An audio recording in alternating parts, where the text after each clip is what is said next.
nakaupo na. Ay, gulisip na. Kala mo, ang gaan mo ah. Kala mo, bigat-bigat mo. O yan, na. Galit si Aide. Kami ang tito niya yan. Yan. Yan may itsura. Kanina, ayaw pa eh. Abuti hindi gaano mainit ngayon. Kahit patanghali na. Tama si Tina. Ala, nakyata na ni Baby Aiden, no? Ala, puro buhangin na si Baby Aiden, nakyata na. Umakyat, oh. Ala, makyat.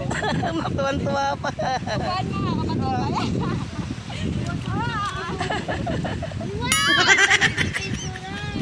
Na-picture na eh.